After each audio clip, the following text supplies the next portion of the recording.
જય શ્રી કૃષ્ણ મિત્ર, સ્વાગત છે તમારું મમ્મીની રસોઈમાં। આજે આપણે ફરાળી ચેલેન્જનો બીજો દિવસ છે, તો ફરાળી દાબેલી બનાવશું। ફરાળી દાબેલી બનાવવા માટે આપણે આ પોણો કપ સાંબો લીધો છે, એનાથી ઓછા આપણે સાબુદાણા લીધા છે।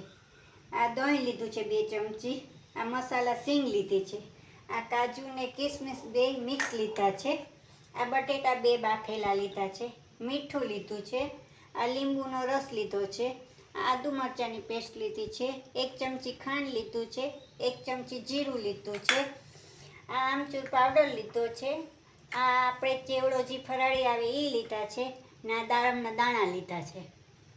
હવે આપણે આ સાંબો પીલી લેશું, એના આપણે પાઉં બનાવશું, ને આ સાબુદાણા 2 આપણે મિક્સરમાં પીસી લેશું।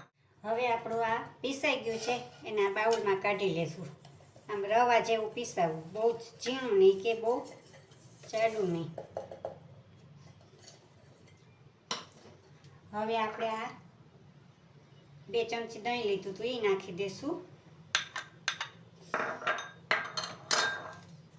થોડુંક આપણે નિમક નાખશું, એને આપણે મિક્સ કરી લઈશું। હવે એમાં આપણે 2 ચમચી તેલ નાખશું, મિક્સ કરી લઈશું। આપણે આ થોડોક ઈનો નાખશું, તમે સાજીના ફૂલ નાખવા હોય તો તમે નાખી શકો।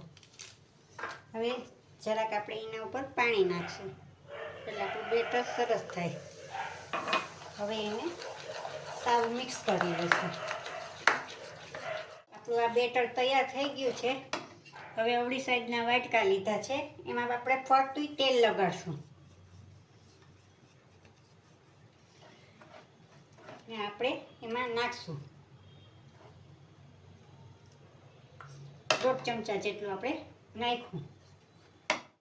હવે આ કઢાઈ લીધી છે, એમાં આપણે 1 ગ્લાસ પાણી નાખ્યું છે। હવે આપણે આ 3 વાટક્યું એમાં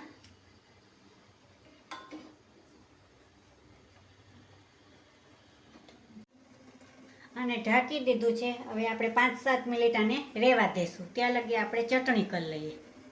હવે આપણે ગ્રીન ચટણી બનાવી લેશું। આ મેં 2 મરચાં લીધા છે, આ ધાણા ભાજી લીધી છે, આદુ, સિંગદાણા। હવે એમાં થોડુંક આપણે લીંબુનો રસ નાખશું। હવે સ્વાદ પ્રમાણે આપણે થોડુંક મીઠું નાખશું। હવે આને આપણે પીસી લેશું। હવે આપણી આ ગ્રીન ચટણી થઈ ગઈ છે, એને આપણે બાઉલમાં કાઢી લેશું। હવે આપણે જોઈ લઈએ, આપણે ફૂલીને સરસ થઈ ગઈ છે। હવે એને આપણે કાઢી લેશું 2 વાટકીને। હવે એને ઠરવા દેશું। હવે આપણે આ બીજી 2 વાટકી છે એ મૂકી દઈશું।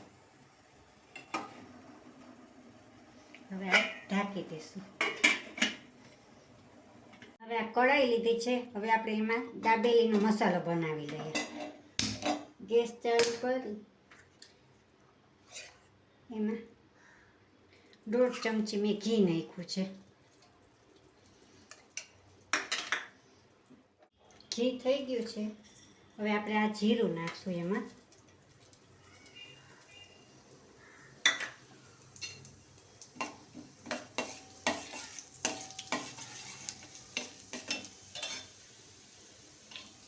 હવે આપણે આ મીઠા લીમડાના પાન નાખશું।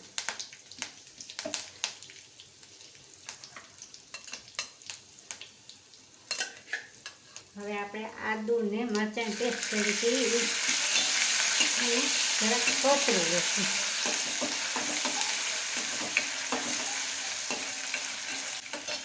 હવે આપણે કાજુ ને કિસમિસ સુધાર્યા હતા એ જરાક નાખશું, એને 1-8 મિનિટ આપણે કાતરી લઈશું। હવે આપણે જરાક નિમક નાખશું, કારણ કે આપણે પાઉંમાં નાખ્યું હતું એટલામાં। થોડોક આપણે ચાટ મસાલો નાખીએ.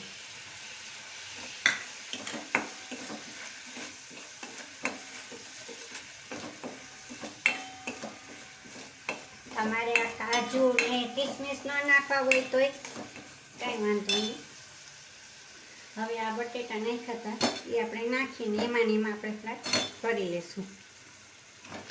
ગેસ આપણે ધીમો કરી લઈશું.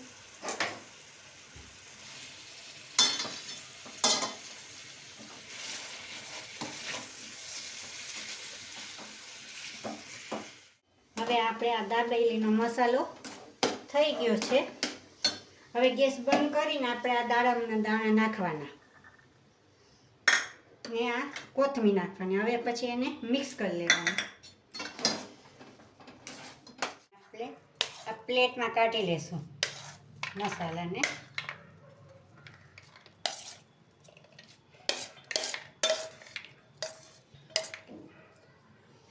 હવે એને હળવા હાથે આપણે ચારીકોથી બેસાડી દઈશું. હવે એના થોડીક આપણે મસાલા સીંગ નાખી ચમચાથી આપણે એને અંદર બેસાડી દઈશું. હવે આપણે આ પાઉં કર્યા હતા એ ઠરી ગયા છે. હવે એને આપણે કાઢી લઈએ.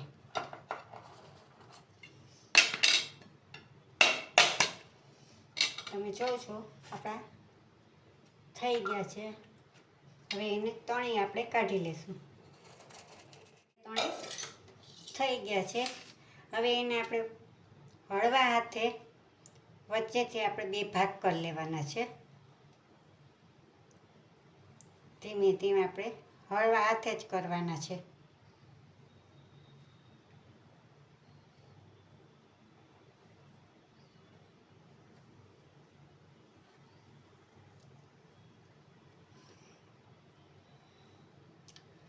તમે જો છો અંદરથી જો આપણે કેવી થઈ ગઈ છે. હવે આપણે આ પાઉં થઈ ગયા છે એની ઉપર આપણે ગ્રીન ચટણી આખામાં આપણે લગાડી લઈશું. મસાલો કર્યો તો એ હાથેથી ઓલો થાય તો હાથેથી કરી લેવાનો, બેસાડી દેવાનો.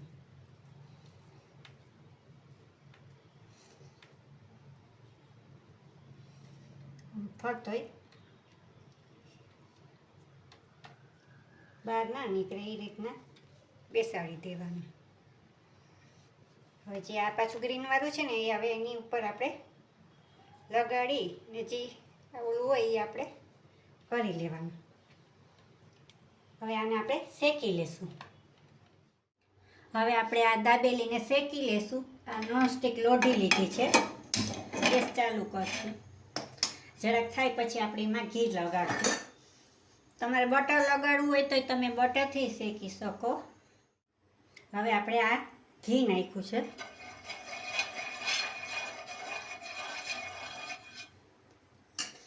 આપણે ગેસ ધીમો જ રાખવાનો. આપણે હવે શેકી લેશું.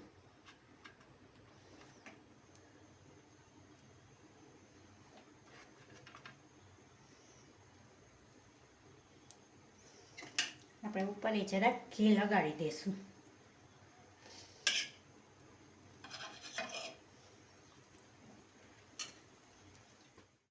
હવે આપણે એને ધીમેથી પલટાવી નાખવાની. જો આપણે સરસ શેકાઈ ગઈ છે.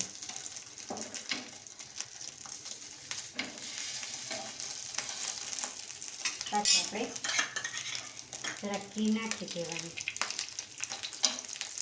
આ બે પડ જો આપણા સરસ પાઉં જેવા શેકાઈ ગયા. હવે આપણે આ દાબેલી શેકાઈ ગઈ છે એને આપણે કાઢી લેશું પ્લેટમાં.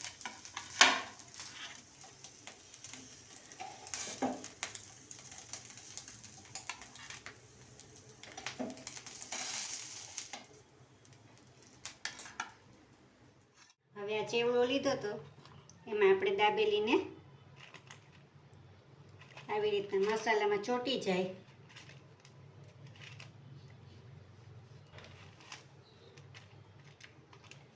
એમ કરવાનું. હવે તૈયાર છે આપણી ફરાળી દાબેલી।